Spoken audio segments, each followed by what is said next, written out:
Daniel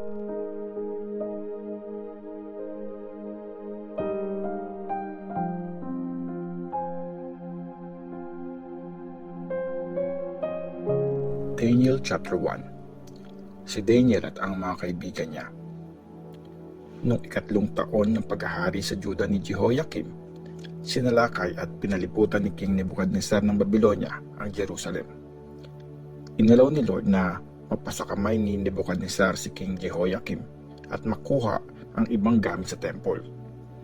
Dinala ni Nebuchadnezzar ang mga biyag sa temple ng mga Diyos-Diyoso niya sa Babylon at nilagay ang mga nakuhang gamit sa kabangyaman ng temple. Inutusan ng hari si Ashpenaz, ang chief official niya, na dalhin ang ilan sa mga kabataang lalaking Israelites na kabilang sa angkan ng hari ng Juda at namamaharlikang angkan. Dapat gwapo ang mga kabataang ito, walang disability, magaling sa iba't ibang larangan ng wisdom, matalino, madaling turuan, may malawak na pangunawa at qualified mag-serve sa palasyo ng hari. Tuturuan sila magbasa at magsulat ng Babylonian language. Inutos din ng hari na araw-araw silang bigyan ng pagkain at alak, kagaya ng binibigay sa mga members ng angkan ng hari.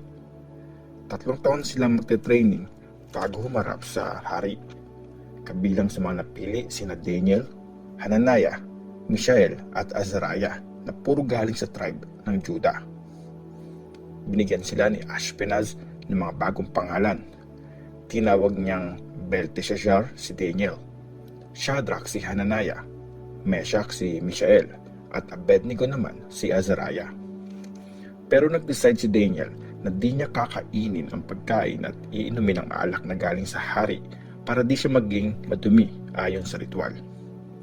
Kaya nakiusap siya kay Ashpenaz na payagan siyang huwag kainin at inumin ang mga yon. Inalaw naman ng Diyos na maawa si Ashpenaz at pinagbigyan si Daniel. Pero sinabi ni Ashpenaz kay Daniel, "Natatakot ako sa mahal kong hari na siyang nag-utos kung anong kakainin niyo at iinumin. Pag nakita niyang mas masama ang lagay ng katawan niyo kaysa sa ibang kabataang kaedad niyo, siguradong papupugutan niya ako ng ulo." Kaya sinabi ni Daniel sa guard na inassign ni Ashpenaz para sa kanya at kina Hananiah, Mishael at Azariah, "Bakit hindi niyo po kami subukin sa loob ng 10 araw? Gulay at tubig lang ang ibigay niyo sa amin. Tapos, i-compare mo po kami sa mga kabataang kumakain pagkain galing sa hari. At mag-decide kayo kung anong dapat gawin sa amin ayon sa makikita niyo." Nag-agree nga ang guard at sinubok nga sila sa loob ng 10 araw. After ng 10 araw, mas naging healthy at malakas sila kesa sa lahat ng mga kabataang kumakain ng pagkain galing sa hari. Kaya mula noon, gulay at tubig na lang ang binigay sa kanila ng guard instead na yung pagkain inuming galing sa hari. Binigyan ng Diyos ang 4 na kabataang ito ng talino at skill sa lahat ng uri ng literature at wisdom. Dagdag pa rito, nagkaroon din ng kakayahan si Daniel na mag-interpret ng lahat ng uri ng mga visions at mga panaginip. After ng 3 taon na tinakda ni King Nebuchadnezzar, dinala ni Ashpenaz ang mga kabataang lalaki sa hari. Kinausap sila ng hari at napansin niyang walang katulad sina Daniel, Hananiah, Mishael at Azariah. Kaya napili sila mag-serve sa hari. Sa lahat ng bagay na tinatanong ng hari sa kanila, nakita niyang 10 times na mas mahusay sila kaysa sa lahat ng mga manghula at mga magicians sa buong kaharian. Nag-serve si Daniel sa palasyo ng hari hanggang sa unang taon ni King Cyrus ng Persia. Daniel chapter 2. Ang panaginip ni Nebuchadnezzar. Sa 2nd taon ng paghahari ni Nebuchadnezzar, nagkaroon siya ng panaginip. Dahil dito, masyado siyang nag-worry at di makatulog. Kaya pinatawag niya ang lahat ng mga manghuhula, mga magicians, mga mangkukulam at mga astrologers para i-explain sa kanya ang meaning ng panaginip niya. Nung dumating sila at humarap sa kanya, sinabi niya sa kanila, "Nanaginip ako at di ako matatahimik hanggat di ko naiintindihan ang meaning nito." Sinabi nila sa hari gamit ang Aramaic language, "Mabuhay ang mahal na hari. Sabihin mo po sa amin ang panaginip mo at i-explain namin ang meaning nito." Sinabi ng hari sa kanila, "Nakapag-decide na ako. Sabihin sa akin kung anong napanaginipan ko at ang meaning nito. Kung hindi, ipapaputol ko ang inyong mga kamay at mga paa at ipapawasak ko ang mga bahay nyo. Pero kung sasabihin nyo sa akin kung ano ang panaginip ko at ang meaning nito, bibigyan ko kayo ng mga reward at ng karangalan. Kaya sabihin nyo na at i-explain sa akin ang panaginip ko." Sumagot uli sila, "Mahal na hari, sabihin mo po muna sa amin ang panaginip mo para ma-explain namin ito."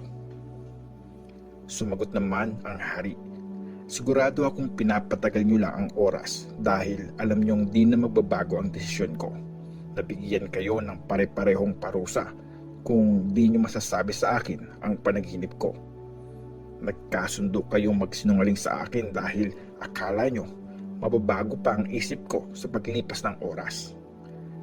Sabihin nyo ang panaginip ko at malalaman ko kung kaya nyo ngang i-explain ito." Sumagot naman sila, "Wala pong tao sa mundo ang makakagawa ng gusto mo, mahal na hari, at wala ring hari, kahit ang pinakadakila at powerful ang nag-utos ng ganyan sa kahit sinong manghuhula, magicians o astrologer. Mahal na hari, napakahirap po ng pinapagawa mo. Walang taong may ability na mag-reveal nito sa hari except ang mga Diyos at di naman sila namumuhay kasama ng mga tao." Dahil sa sagot na ito, sobrang nagalit ang hari at inutos niyang patayin ang lahat ng matatalinong advisors ng Babylonia. Inalabas nga ang utos na patayin ang lahat ng matatalinong advisors. Pinahanap din sina Daniel at ang mga kaibigan niya para patayin. Pinakita ng Diyos ang panaginip kay Daniel. Kalmado at maingat na kinausap ni Daniel si Arioch, ang commander ng mga guards ng hari. Si Arioch ang inutusang pumatay sa mga matatalinong advisors ng Babylonia. Tinanong ni Daniel si Arioch, bakit naman po ganyan kabigat ang utos ng hari? At inexplain naman ni Arioch sa kanya ang nangyari. Kaya agad na nagpunta si Daniel sa hari at nakiusap na bigyan pa siya ng time para i-explain ang panaginip nito.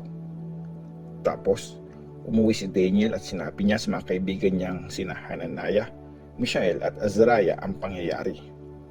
Sinabi niya na dapat silang humingi ng awa sa Diyos ng langit tungkol sa mystery na ito para di sila patayin kasama ng iba pang matalinong advisors ng Babylon. Nung gabi ding yon, nagkaroon ng vision si Daniel at nireveal sa kanya ang mystery at pinuri ni Daniel ang Diyos ng langit. Sinabi niya, "Purihin ang pangalan ng Diyos forever. Marunong ang Diyos at powerful. Kaya niyang baguhin ang mga panahon at kasaysayan. Siya ang nag-aalis at naglalagay ng mga hari sa kapangyarihan, karunungan at pangunawa ng mga tao. Siya ang pinagmulan.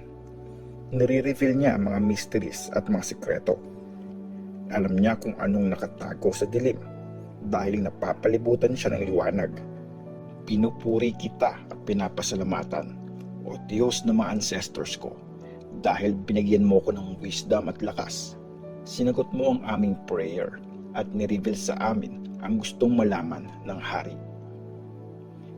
Inexplain ni Daniel ang panaginip ng hari. Kaya nagpunta si Daniel kay Arioch, ang official na inappoint ng hari para patayin ang mga matatalinong advisors ng Babylonia. Sinabi ni Daniel sa kanya, "Huwag mong patayin ang mga matatalinong advisors ng Babylonia.